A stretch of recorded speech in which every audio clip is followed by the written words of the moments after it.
You are here for me to enlighten you. You ever act like this again, you're barred for life. It's just vile and base. It's kind of embarrassing. If you know your lines, then you can forget them. Oh, I get it. It's very clever.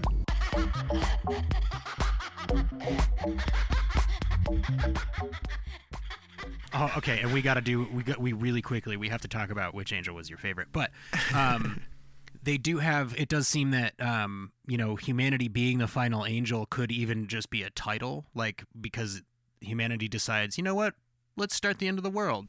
Because it seems like that wasn't going to happen until they went, well, we built the Ava series, which is angels, whatever it is, 8 through 15 or something like that. Yeah. And so they're trying to, force evolution, this, that, and the other thing. But you could argue that just by doing that, they're becoming the final angel, right? I mean, that's where that title comes from. Man, there's too many layers. I know, right? Too many layers. But I think that that's part of what makes it effective and easy to talk about, right? Yeah, absolutely. Yeah. Okay, so before we move on, please, I have to, if you want to just pull up a list of the angels, like I have to know which of the angels was your favorite, and you have to tell me why. Just because, like, I don't know that I can pick, but I will attempt to pick while you go through. But I know that I have an answer that I generally give. But what do you got? Yeah, so for me, I actually do remember. I was watching a summation of the episode that had like all the angels sort of pop up, and so I definitely like the spider angel with the acid drippy thing, right? Like, and here's the thing: all the angels are cool, right? Like, especially because at first they're more monsters, and then they sort of start to become like more energy beings, right? So even like I really like the giant one in space that's just this like crazy geometry of energy. That one's super cool, and I think also part of it too is the way in which the three of them end up coming together to defeat that spider angel. It's really like a lot of times it's really just like two playing decoy and then one getting in a great shot. But that was a really cool choreography of like, okay, you'll play defense and then you'll pop out at the last minute and then I'll shoot up and then you'll come in, and like it was really cool to see him resolve it that way as well. So I think just everything around that angel was really imaginative as well. I 100% agree, and I love that we didn't get to see its face or its eye right away. It was, for a long time, it was just legs over the mountains, and it was just, I personally love that angel, but I also really love the one that, like, you have to sort of Google some stuff to figure out what they're talking about, which is the angel that looks like a sphere, but is actually a shadow on the floor, and stepping into the shadow, like, captures you into the sphere or something. It's a 2D being with a 3D shadow, and just like Ritsuko's explanation of that, where she goes, "Oh, it's just a Dirac sea, and this is a totally normal concept in physics. It's all about negative numbers, this, that, and the other thing." I'm like, okay, whatever. So I googled it, and it's real. It's a real concept, right? Yeah. But then just like you almost see it coming when they go, "Oh, it's sort of like." It's like a cocoon, and then this is a thing. You almost in your head go, oh, something's going to tear its way out of this thing. But then watching Ava Unit 1 just tear its way out of the angel is so satisfying. Satisfying.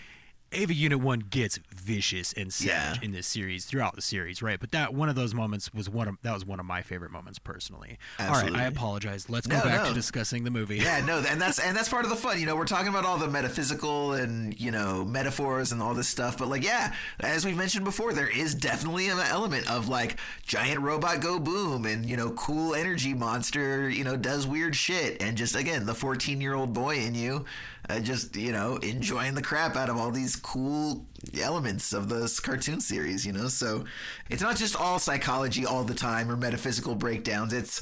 There's a lot of just, hey, this is fun, this is a mech anime, let's not forget that as well. But there is a lot of metaphysical, depressive, philosophical stuff. Which is all the stuff that we're talking about here. And, so when episode 25 does end, the Spear of Longinus has returned to Earth. I want to kind of ask you if you have any ideas on how that happened, first of all. But regardless, it just sort of apparently of its own volition just hopped out of the moon and came back or some shit. I don't know. So this is one of those. Like, but either way, moments... so real quick, just before I hear your opinion of it, what happens is it basically penetrates Asuka's not newly developed, but newly realized AT field. It pierces her head in like a very violent fashion, right? And we see her responding to that, like Asuka herself within as well. And it kind of knocks her back. And then the S2s have this really violent, like, it reminded me of like a zombie film where they're literally going in and like pulling her guts out, the Eva 2's guts, that is. But yeah, as far as the actual spear is concerned, like, where the hell did that come from? So the spear that Asuka gets pierced with, if I'm not mistaken, is not the actual spear, right? It's the sword. It's one of the swords that the Eva series brought with them. And it turns out that those are actually replicas of the spear of Longinus. And we just didn't know that because they're able to change form on the blade, right? I believe that makes a lot more sense. When the spear actually returns to Earth, it is at the behest of Eva Unit 1, is it not? Doesn't Shinji, like, put his hand into the air or something, and then the spear comes? Maybe we should watch it. Well, I wasn't sure about that either. I was actually going to follow up. Yeah, no, I was actually going to follow up by being like, there's two spears where I'm not really sure where the hell they came from, because there's that, and then all of a sudden they're like, oh, the spear of Longinus is returning to Earth now. It's like, wait, I thought it just did. So I was kind of a little bit lost there. Go figure. No, I think that it is a moment where, you know, Shinji realizes, oh, there's some sort of AT connection between Eva Unit 1 and the spear. And to that whole point, man, I love that they never explain what the F the spear is or where it came from. Did we construct it? Why is it able to hold an angel in place? Like, what is going on? Right. Is it built of the bone of Adam? I mean, it kind of feels that way just because it's got that angel, like, organic technology sort of thing going on. Is Longinus a planet? Is Longinus a god? Like, who is this Longinus? Who or what is Longinus? Did they name it that specifically for the metaphorical reason, or was it already named that when they found it? But Evangelion is brilliant because they don't tell you that. And guess what? You don't need to know. You just need to watch what's happening and understand how it functions. And to your point, we mostly do, but right here, it does become a little bit of like, okay, so does Shinji now have access to complete control over the AT field because he's got a new level of sync going on with this Eva, which is what I think it is. And if the spear is originally, you know, angel technology, then I feel like it must be an AT connection thing, and his strength is what allows it to reach so far. And that draws that spear back to Earth. It could also be the release of Lilith. You know, when Lilith drops off of that cross and creates the huge wave of LCL, that could be the spear going, oh, time to go back to Earth. You know, it's definitely got a little bit of a Mjolnir thing going on, but it also is, it immediately becomes, because of that, it immediately becomes a commentary on man's tendency to pervert nature, right? Because we've created this S2 series, which is just this perversion of what the Evas are supposed to be. There's no actual pilot. They're beasts. They're very beast-like and feral in nature. And we perverted the design of the Spear of Longinus to be like, you know, cooler and better looking and easier for them to carry. So it's a double-bladed sword. So it's like there is some commentary on man's hubris there, I think. And nice. That Eva series, man, they're so gross. And I love, love watching Asuka put her different limbs through the faces of those things all over the course of 3 minutes. And yes, to your point, we do get, she loses this fight, spoiler alert, but yeah, man, watching her just dance her way through all that carnage and chaos and blood, and we get to see features of the Eva we've never seen before, the shoulder spikes, the prog knife snapping off and a new blade comes out, like, oh, I love this. I love it so much, Jason. It's definitely cool, dude. And yeah, just the wicked grins and the character design is fantastic. And now we've got the Eva 1 being piloted by Shinji here, and it's kind of basically getting to the point where it's beyond his control. You know, we've kind of got this imagery that we saw at the end of episode 25 before we got to here real quick, where, you know, he's in the Eva, he's kind of like screaming because, you know, angel wings have grown and he's stuck within Eva 1. And it's very reminiscent of like the imagery that we saw of the second impact, where we saw certain glimpses of that.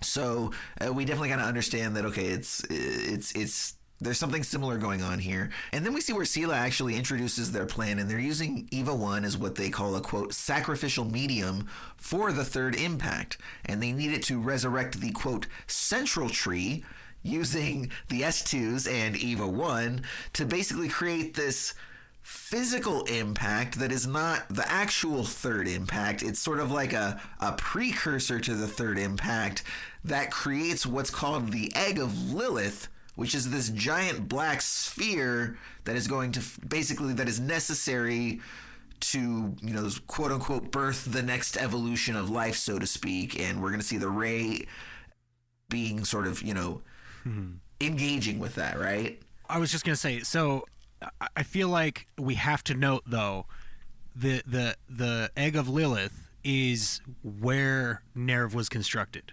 So the entire series up to this point has taken place inside Nerv, right, which is built inside of inside the sphere. We just didn't know that that's what it was. Yeah, the physical impact when they go, oh, you know, they show it on the monitor. They go, all of these layers, Nerv is exposed to the atmosphere. That's why that cave exists. That's why there's a geofront, you know, underground, so to speak. It's because they're on the inside of a sphere, kind of like a Dyson sphere.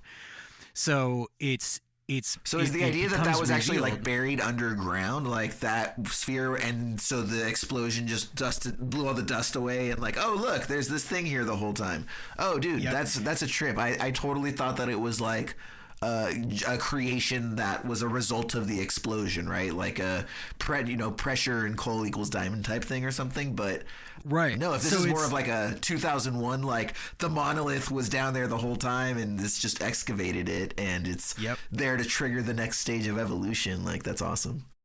And it fits with everything we've seen up to this point, where it's like, you know, probably the only person that knew that was probably Gendo, because he is like, oh, well, then I'll just situate my actual base on the site of where this will happen, because then I can guarantee that I will be able to be there when it happens, and I'll have some modicum of control over it. And it would lead to, that's why Nerv was built there, because when they got there, Lilith was already there, and they went, oh, pin her to this cross, build this whole facility around her, we'll create the Avas, right? So I feel like we have to bring that up, because it was something that I did not understand on my first go through. I was like, what? Like, I thought, okay, is that a piece of the moon? Because they call it the black moon or the white moon. And I was like, oh, what is going on? So yes, there is a vessel here that Gendo has been already aware of this entire time. Wow. That's insane, dude. And it goes back to, okay, so the difference between Zele's plan and Gendo's plan, right, is Zele going, we need a sacrificial medium. It's going to be Eva 1. Yeah. And Gendo going, nah, it's going to be Lilith. And we're going to use Eva 1 as our vessel to persist forever. Yeah. Whereas they believe that Earth is the vessel, or maybe the Black Moon is the vessel, and that Lilith will just kind of let us all live there and fly through space with her for all eternity. Well, I don't know Whereas about Gendo that, though. is going. Because the one thing that I'll say is earlier on, just in this discussion, we mentioned there was that line about where they said basically like the Spear of Longinus. I think at the top of this discussion, Spear of Longinus is gone. Lilith can't be we can't use the angels to trigger singularity, so we have to like pivot over to using Avas now. So I think that it was like, so this is sort of like their tweak to their original plan, so to speak. Like, I think it's their plan now, but I don't think it was their plan originally. I think it's what it's evolved into, given the way everything has shaken out. Correct. And I feel that Gendo manipulated them into that. Yeah. Because when there is that moment during the series when he says something like, oh, the Spear of Longinus, and his assistant guy goes, oh, that's early, isn't it? Like, shouldn't they not be doing that? And he's like, nope, it's totally fine. Let him do it. Go for it. Because in his head, he goes, this is all going to my plan. They get rid of the spear, thus thinking Ava Unit 1 is the only way to institute instrumentality. But little do they know that once Shinji is able to sync sufficiently with Eva Unit 1, the spear will come back, and then I can use it to sacrifice the angel instead of the Eva, and then we can move forward on my terms and not their terms. Yeah. I believe that's the case. This is really tangled up, but I think that's where I landed personally. Nice. Yeah, no, that definitely trends. And, in terms of the episode, or the movie rather, this is where things start to get pretty crazy pretty quickly. We've got the Akari's basically going to fuse with Rey. And interestingly, when he sticks his hand in her physical body, she severs it. And she says, no, you're not going to, And that's a big step for Rey, who literally at a certain point in the TV series said, I would kill myself if Commander Akari told me to. 100%, right? And so we literally see her taking that final agency of herself, of her body, literally severing his hand for violating her body and her space, right? Like punishing him and taking that control and becoming, in essence, the sort of, mother of the next stage of humanity, which is interesting as a concept that what a character that a number of people would say was never human to begin with, within the context of the world that was created, right, would then be the mother of humanity. There's just, that's a hugely, you could debate that for hours, right? So a couple of things here. Yes. First of all, to everything you've said, yes. Secondarily, this is a hugely important scene, as you mentioned, for Rey, because she's taking the step of asserting identity. Up to this point, she's gone, I don't know who I am, I'm an empty vessel, this, that, and the other thing. I would do whatever for anyone. Well, specifically for Gendo. But she goes, you know what? No, I don't think so. Just because you said so, I don't think so. So it is another instance of Gendo believing that he knows for sure the best way for things to go down. But much like every other character in the series up to this point, except for Gendo, he suddenly realizes, oh, there is no such thing as complete control. It doesn't matter how many different fail-safes you put in place or how many pieces of the board you manipulate. There will always be some factors that you can't account for, and one of those is the human heart. So when Rey decides, you know what, I'd rather have my own identity, it's kind of beautiful metaphor that she takes his hand, right? Because that's, in a lot of places, that's the punishment for stealing. And he has stolen her identity, her agency, her soul repeatedly. And she's like, okay, well, then I'm going to take your hand for that. So I love that. Love that. But it is it is definitely he has hedged every bet that he's ever made. So this is his bet, like hedging itself against him. This is one of his avenues for control, going, I think I'm going to control you instead. So it really does illustrate that all humanity, even if they're trying to like unify souls, there is a selfish part of humanity that can't be gotten around. And Rey is going, you're that part. You're the selfish part of humanity. We need to get around you if this is going to work. I have plenty of experience being open and allowing souls into me, so I can keep doing that on a grand cosmic scale, but you don't. I don't think you get to go with. So it's just, and of course, the one woman in Gendo's life who decides, that's it, I'm exercising agency over you, causes the end of humanity.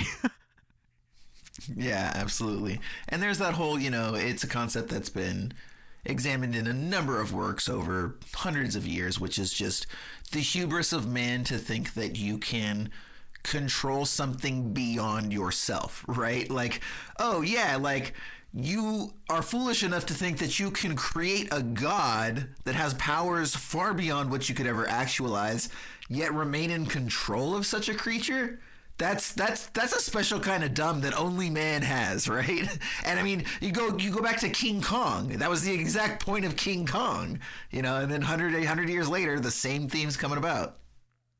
Well, and it also comes to, you cannot even control a another person, like, let alone a beast or an otherworldly entity of any kind, right? Like, because the Avas themselves are super advanced humans, and they're making their own choices. Like, dude, you chained them into this armor, and you put all these restrictions on them, and you control their mind, and this, that, and the other thing, and you deactivate their agency, but still sometimes they will raise their hand to protect their son from falling debris. Like, you cannot chain the human heart, and it's the whole series is an exercise in different groups of people going, but what if we chained the human heart?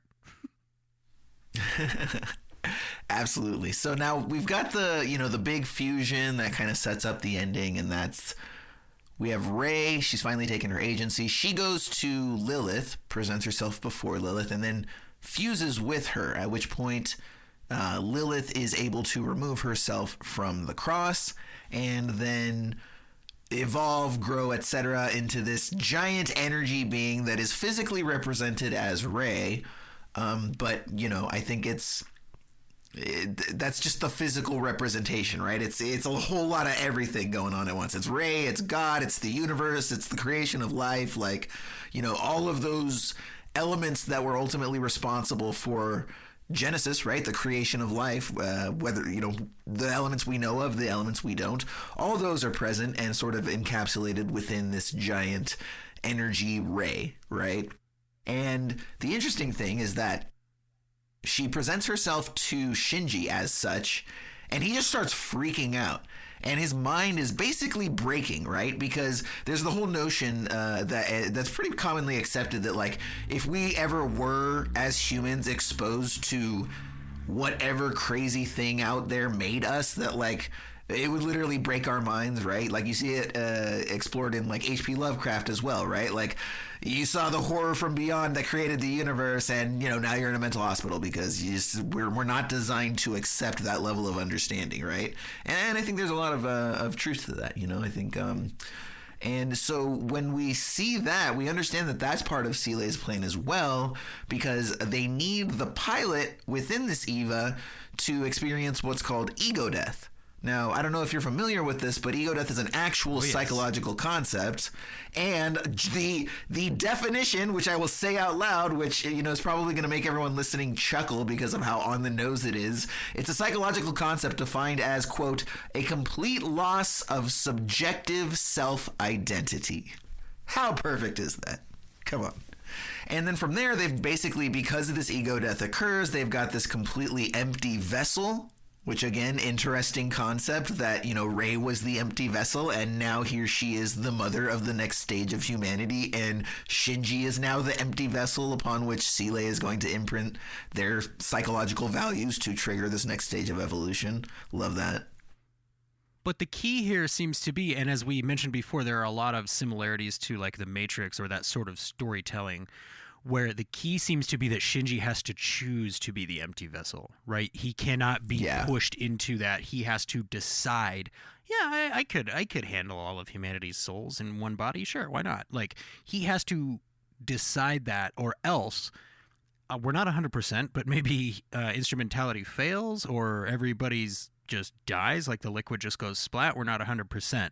But it does seem imperative to either version of salvation here, either version of this new birth, this Neon Genesis, has to be based in choice and accepting of other people's souls, right? No matter which side comes out on top, quote unquote, that seems to be the key right there.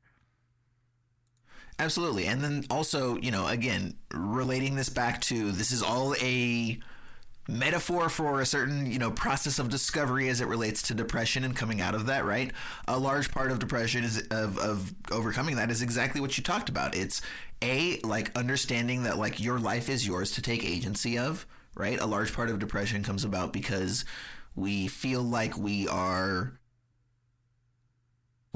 no control over the direction of life, and, life is this, tangible thing that has literally grasped us and forced us into a life that we don't want to live, but it's so greater than us that we can't do anything to change our situation. And so this is just the way things are, right? And that's where you sort of get martyr complexes that can develop from that, right? There's a lot around that.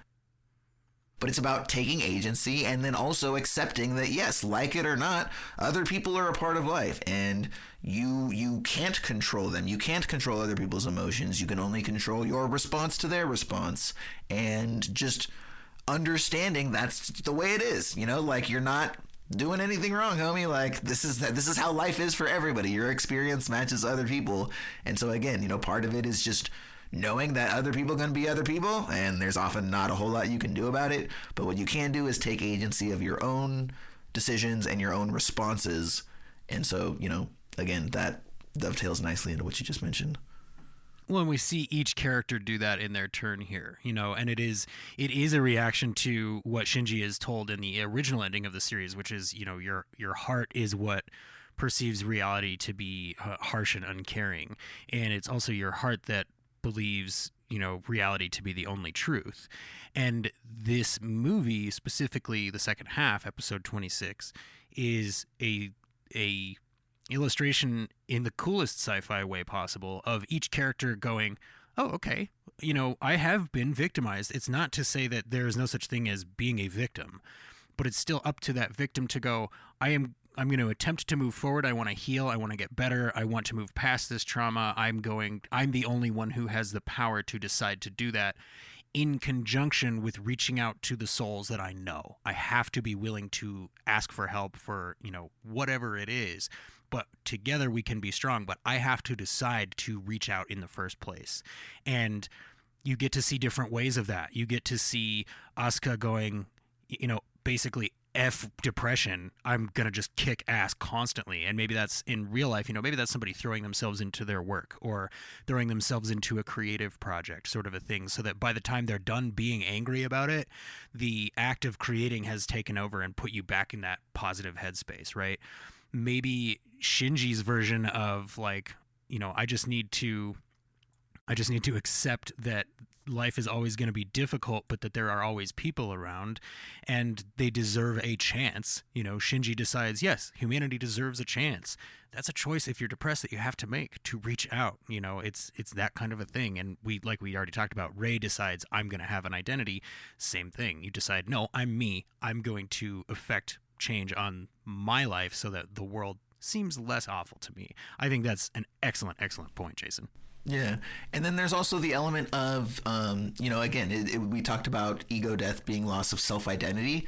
And that's another aspect of it, too, which is that in order for us to truly know ourselves, it is a fact that we have to compare ourselves to other people. And I think that can be misinterpreted to say, oh, well, Jason, are you saying that we should live our life in comparison to everyone around us? Like, no. But what I'm saying is that it's the whole essence of, like, you need dark to understand light and vice versa, right?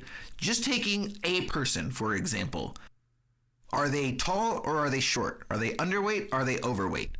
You would have no idea if they were either of those things without having the rest of humanity to compare them against, right? And then you say, oh, okay, here's the average, and people less than this are short, and people above this are tall, and people like, so without having the physical world around you to compare yourself to, you become a victim of, your own thoughts, your own mentality, which can just be wildly incorrect. For whatever reason, our minds can lead us horribly astray.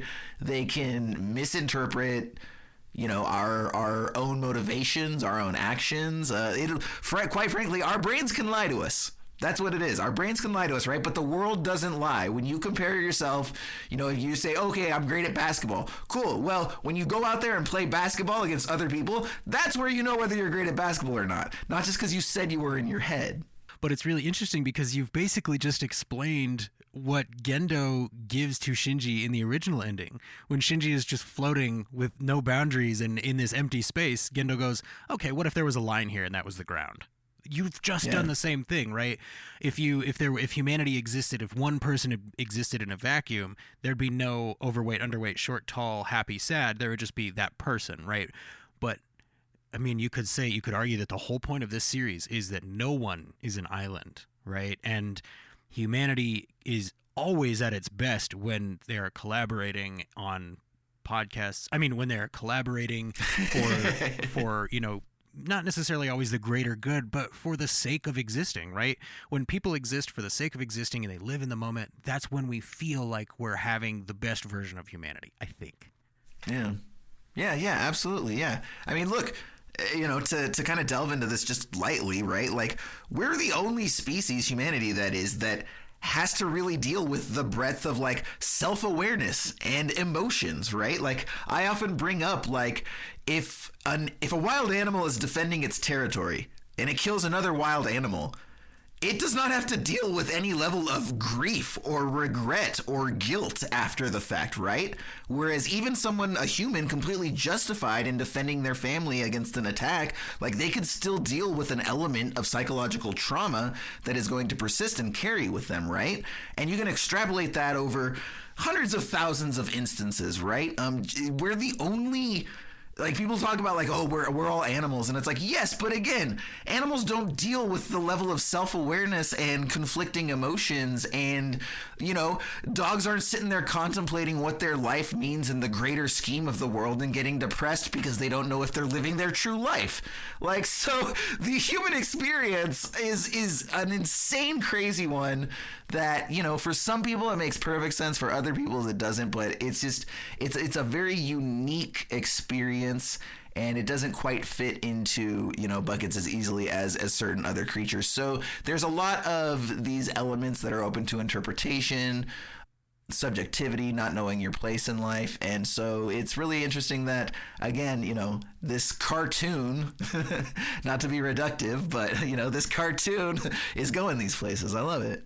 Well, and I think that you, in your explanation of humanity, you nailed your explanation of the series, right? It is about the human condition. It is about how that changes over time. It is about, how sometimes we push that change on ourselves. Other times our environment seems to force that change. Sometimes we can accept that even if it is a forced change. Maybe it's the change we needed and it can be a positive thing. And maybe we can grow and become a really good robot pilot. Or, maybe we just go, I don't like those changes and I'm going to stop caring for a little while and just kind of retreat into myself. So it's like, you explaining the human condition and the varying interpretations of that, I think, is a perfect way to even look at the series itself. And I think that it had to be, to that point, it had to be animated because at the time they couldn't 100%. Do this story any other way. If they tried to do this live action at the time that they did it, it would look awful, first of all. But I think because of that, even if they did it today, it still wouldn't do it justice. 100%. I mean, did you see Pacific Rim? So, I mean, I love, trust me, I love Guillermo del Toro. I really do. But man, so it's. I think this is the medium that you have to have for this exact version of this story, and I think it adds a couple layers of poignancy because it means that they had to reach out to so many people to collaborate to make this thing work in the first place. And it's like we have said so many times, the levels to this thing are probably what keep us talking about it. It's been 5-6 hours now, man. and I feel like we can keep going. Yeah, it's been epic, dude. Yeah, and part of what I love about this too is, we've talked about just how cool it is to see some of the robot stuff. Like, I love surreal imagery, I love sci-fi imagery, I love metaphysics and energy representations, and Alex Gray is one of my favorite artists, and all of that type of metaphysical representation. So just seeing a lot of the visuals towards the end, with the sort of pictographs and a lot of the geometry and the patterns and whatnot, and how everything just sort of came together. It was just cool to watch. It was amazing to watch the way that everything unfolded, and then everything being set to this almost sort of like Japanese ELO kind of music that's very happy and bouncy and 70s pop. And it was like where does James Gunn show up all of a sudden to finish this thing off? He could. I totally think he could, by the way. So, question though. Yeah. So at the end of this, right? At the end, we are left in a new world? ? With a lot of very strange imagery. We have the giant ray face on the horizon. This enormous being. We have Shinji alone on a beach with Asuka Is it an ocean of LCL that they're standing in front of? There are a lot of questions that I have. Shinji wakes up and he puts his hands back on Asuka's throat and chokes her until she replies to him. And in the dub, it might be different than it is in the sub. I'm not 100%. So in the dub, as Shinji is choking Asuka, before we cut to black, Asuka says, "Disgusting." Yes. What did she say in the sub? I don't know. I wouldn't know. I watched the dub as well. Oh, you did watch I believe My that. apologies. Yeah. No, it's fine. Yeah. No, and now I did watch. Now the funny thing, there's actually another deleted scene on the DVD that has an alternate take of that ending. So it's pretty much exactly the same thing, but that they didn't have the dub on. It's only in sub because it's like a deleted scene, and she says something to the effect of like, I would never. What is it? Like, I would never allow myself to cry like idiot Shinji, or I don't know, something like that, right? Like something to that effect. But is in essence the same kind of emotion being, right, put out there. So what is your interpretation of that scene? Did Shinji choose not instrumentality? Did he choose, okay, everybody's going to go back to just being people and try again? Like, how did you interpret that scene? Yeah, so here's what I think is going on. So, we had this, Rey, her, forehead opened up and the Tree of Life went in there, and then it sort of triggered the next phase. By the way, we didn't even talk about the real life footage, the whole sequence where, even though there was the deleted live action scene, there is the actual footage that made it into the film where it's like people watching the movie in the theaters and the water and and they're pieces of the scenery, right? And things of that nature. It's scenes that we have seen like 50 times each in the series, but in real life. So we didn't realize that those were artist renderings of things that people in the area were actually seeing, right? So it adds this additional layer, again, of surreality because they're going, here's what those things actually look like. And I'm going, I thought this was an animated show. What is happening? And then, they're going, well, what about reality? So it's like, man, it is a beautiful, beautiful way to really, really drive that point home. Almost like a Tree of Life just getting stabbed right into the eye on your forehead that is, sort of a phallic imagery thing going on. Yeah. Absolutely. And now, one of the things that I had considered after sort of looking into the live action deleted scene and how that all unfolds is wondering if the live action scenes are actually the new world, like the new phase of evolution. Like maybe it's like, hey, new world, just like the old world, or however the phrase goes, right? Like, or meet the new world, same as the old world, where the deleted scene was like Masato and all those people, right? But in the context of this new world, because also in the deleted live action scene, there's apparently one part which I had to read about because there was no way for me to know, but like apparently Shinji calls like one of them on the phone and is like, I can't be there or something like that.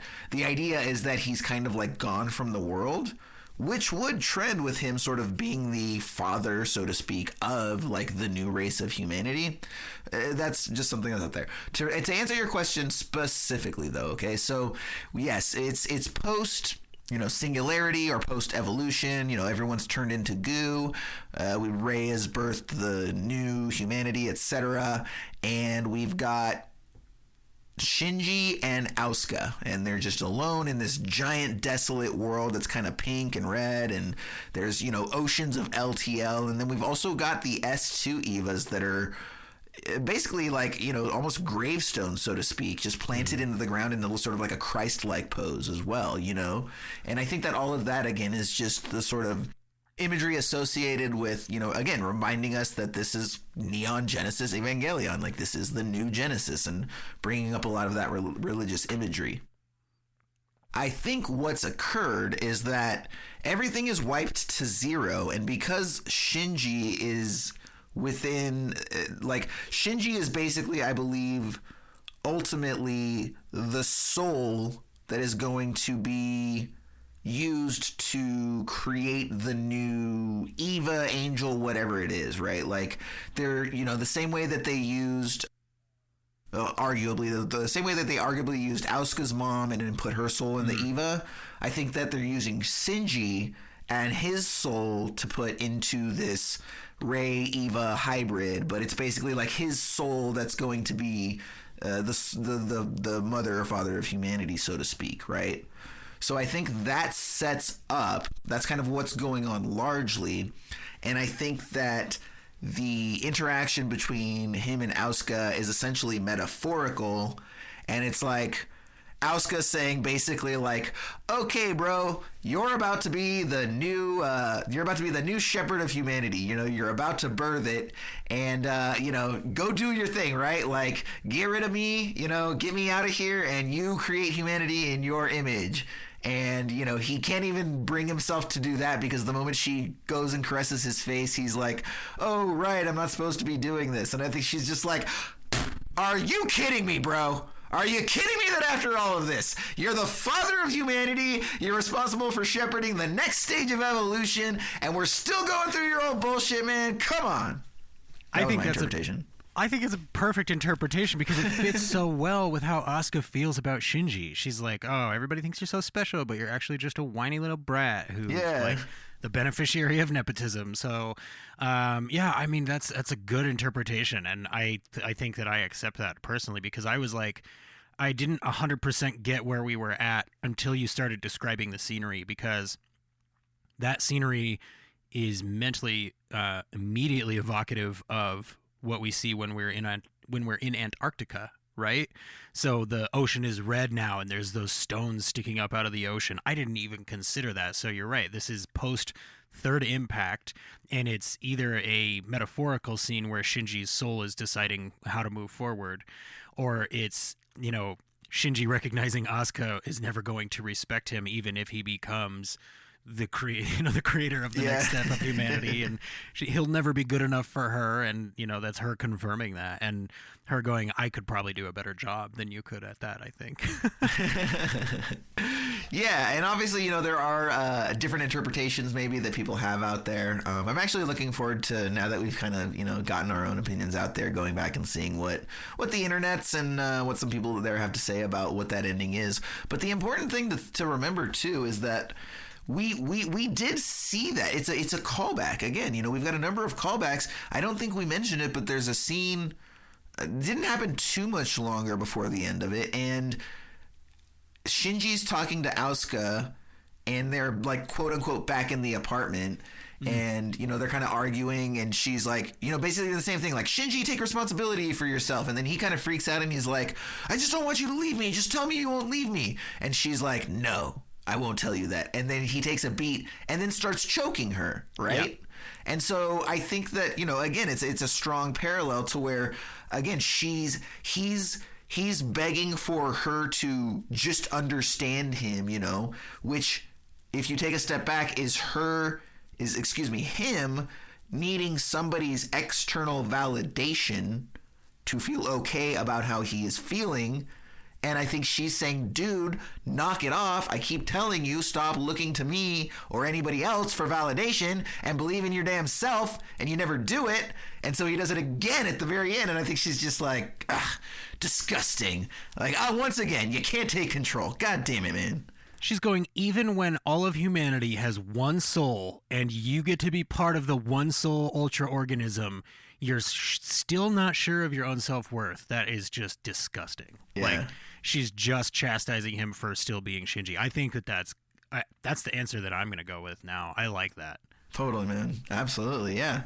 And that's, by the way, I assume every person that stuck it out this far has indeed watched the show.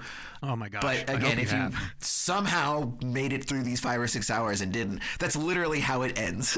All of this, these 26 to 30 hours, Shinji is choking Asuka on beach in outer space nowhere with red LTL oceans and S2, and she says, disgusting, cut out. Fade to, not even fade, just cut to white, cut to black, episode over. So a very pointed statement too. Also, just like I think a little bit of a kick in the ass there at the end. But yeah, man, that is Neon Genesis Evangelion, specifically End of Evangelion. Jesse, this has been so much fun, dude. Like I'm so impressed by the observations that you had here. I think I learned a lot by what you brought to the table. There are absolutely a number of things that I completely missed that you were able to point out and I was able to sort of build off of. So I really appreciate you, taking this seriously and, geeking out on this with me and jumping into this and, being willing to spend some time considering what some of these things might be. Because that's the thing, people don't realize, like, there's some thinking time going on here. You got to sit there and you got to ponder these things and look at them and consider how things might fit together. So, in addition to just the time that you spent here on the show with us, I know there was a lot of prep work that you did. So once again, I loved this conversation. I loved the insight that we were able to get. I certainly would not have ever come close to understanding the series nearly as well as I did, and hopefully everybody listening was able to gather some additional information as well. So thanks again, man. It was just so much fun.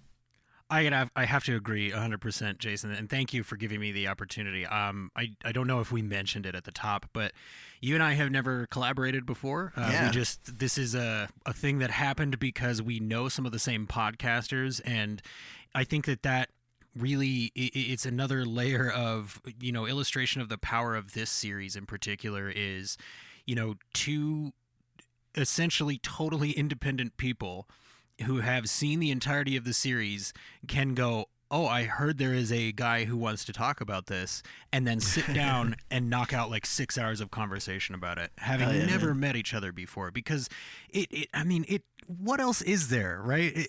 Evangelion is about the connection between people. So for us to be able to illustrate that in this way, I think is huge, man. And I gotta mirror everything that you said. This is the second time I have been all the way through the series and the movie. This is the first time I've ever had the opportunity to discuss it with somebody, and I feel like my understanding has just quadrupled at least. Even over the course of the last hour and a half, I'm going, oh, there's new stuff that I figured out.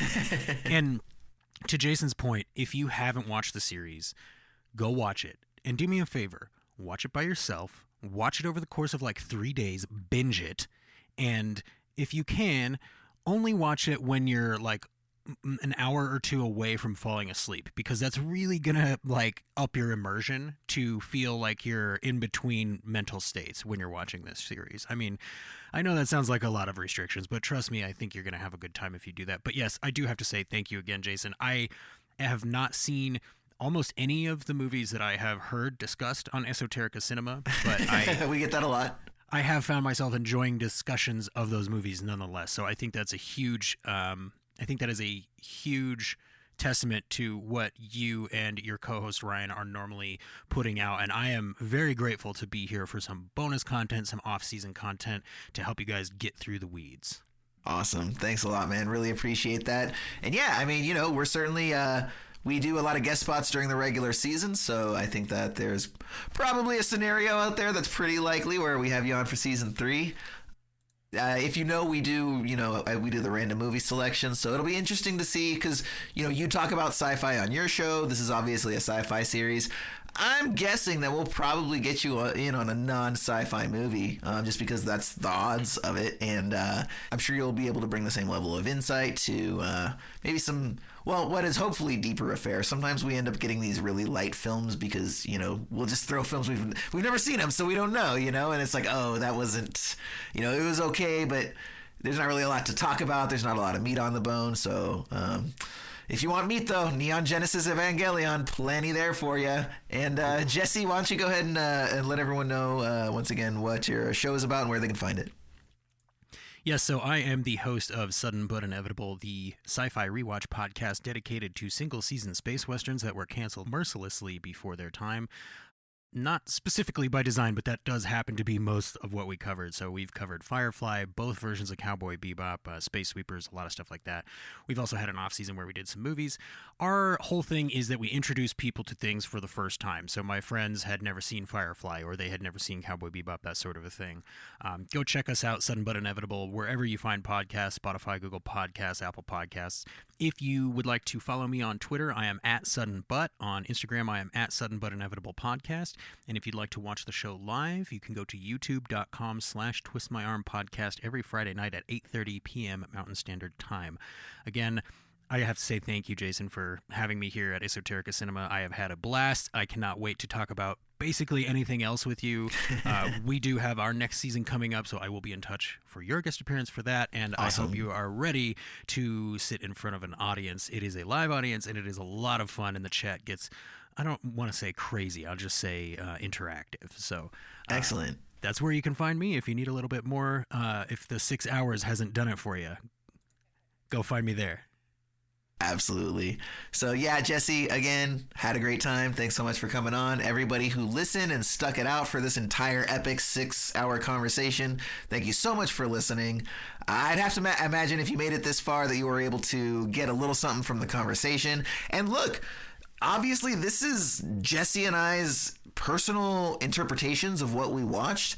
Now I'm going to go do some research as to what the internet at large thinks, what some other theories are, and maybe we'll find out that like, oh, you know what, we didn't consider this, or this theory over here makes a lot of sense and kind of changes the way that I might consider this. If you're one of these people where, something that we've said or maybe a conclusion that we came to, you don't necessarily see it the same way, or you even know for a fact that the creator intended differently, we would love to hear about that. And you can reach out to us at Esoterica Cinema via Instagram as well as Twitter. And then you can also reach out to us, esotericacinema@gmail.com. And once again, let us know what you think about what you saw. Let us know what you've heard some of the different interpretations are, and let's compare those. Now, this pretty much is going to wrap up this little sort of science fiction thing that we've been doing for the past couple of months. So we are about to get going on season 3 again. So you will see a return to a lot of that long form content. Not that this wasn't long form content. This is the longest form content. But we will be going back to our standard episodes, looking at movies and having a great time discussing them with you all, as well as getting back to our silly little sketches and improv bits. So thanks so much for joining us for this series on Neon Genesis Evangelion. We will see you later on Esoterica Cinema. And that's it, ladies and gentlemen. The whole shebang, the whole enchilada. Jesse and I have now spent a total of almost 5.5 hours with you talking about the final 6 episodes of Neon Genesis Evangelion and the movie that redid the final 2 episodes, End of Evangelion. I know I learned a lot. I still have a lot of questions, but I have way more answers than I did before. There's a ton of stuff that I didn't even know was in there or even worth considering that now I still have to go back and watch it again, and I'm probably still going to have to watch it again. And you know what? I'm going to love every single moment of it. We really hope that you enjoyed the discussion and that you learned a lot as well, and we will see you next time on Esoterica Cinema.